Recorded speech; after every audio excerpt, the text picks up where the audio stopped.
This year we come together via a variety of means to honour our Anzac nurses. The current COVID-19 pandemic has us all doing things differently, so this year we will do our service of commemoration in an altered way.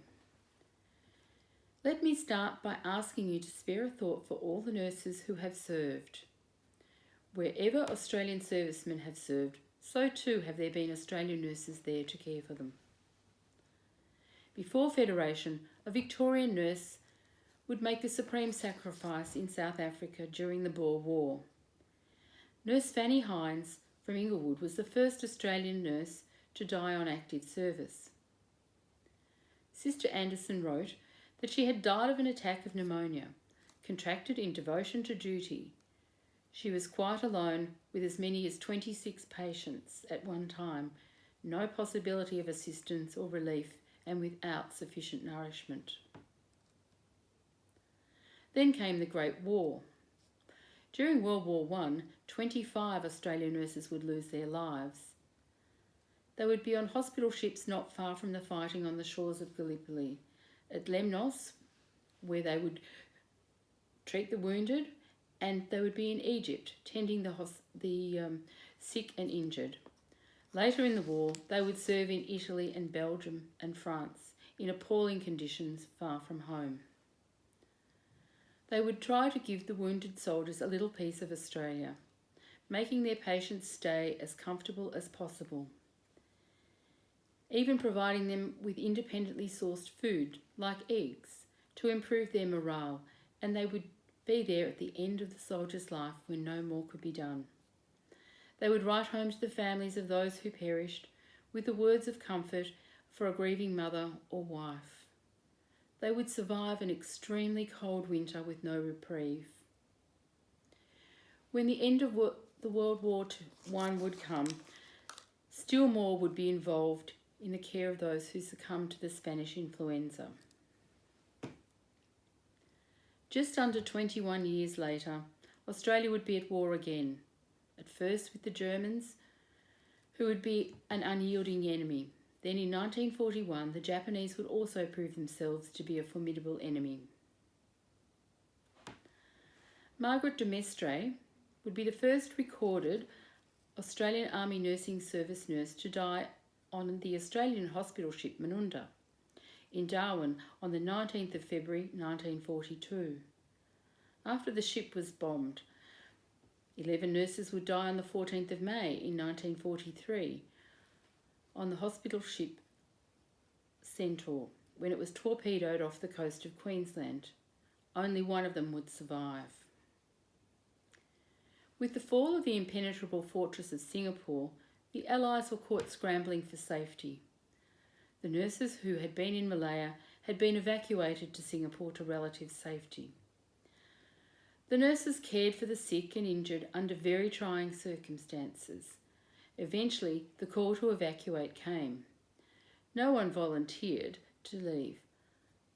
Half of the nurses would be ordered to leave their patients, and they began their journey home on the Empire Star quite reluctantly. On the 12th of February 1942, the remaining nurses were also ordered to leave Singapore. They would board the Viner Brook. 65 Australian nurses would be aboard the ship with countless women and children. It was a small ship, not designed to carry the numbers that it was. In what must have been terrifying scenes, the nurses found themselves taking charge and attending to the other inhabitants' needs before their own. There was little food and water, but they did the best they could with what they had. They managed to evade the Japanese, but on the 14th of February, their luck would finally run out. They were very badly bombed and the ship began to sink. The nurses played a critical role in the evacuation of the ship, but some were lost at sea at the time or shortly thereafter. Many of the remaining nurses would make it ashore somewhere on Banker Island over the next few days. Matron Drummond and 21 of the nurses would make it ashore at a place called Raji Beach. She would take charge of the nurses who tended the sick and injured with what little they had available to them. They would set a fire alight to act as a beacon to those still at sea. The following day it would be decided that some of the men would walk into town and give themselves up. Matron Drummond suggested to the civilian women and children should also walk into town. When the men returned to the nurses on the beach with the Japanese, they could never have imagined the events that would follow. The men were marched around the bluff, whereupon they were bayoneted and or shot. The Japanese then marched back to the nurses, wiping their bloodied bayonets. Then they ordered the nurses to walk into the water. They walked in until they were waist deep. Matron Drummond spoke quietly to the nurses and in those immortal words said, "Chin up, girls. I'm proud of you. I love you all." Then they were machine gunned. Only Vivian Bullwinkle would survive the massacre. The 16th of February would be a dark day in Australian history. The remaining 32 nurses would gather over the next little while in Montauk, on Banker Island, where they were to begin their lives as prisoners of war. During the next 3.5 years, they would be taken to Sumatra and then return to Banker Island, only to finally end up in Balalau, Sumatra. Their suffering can only be imagined.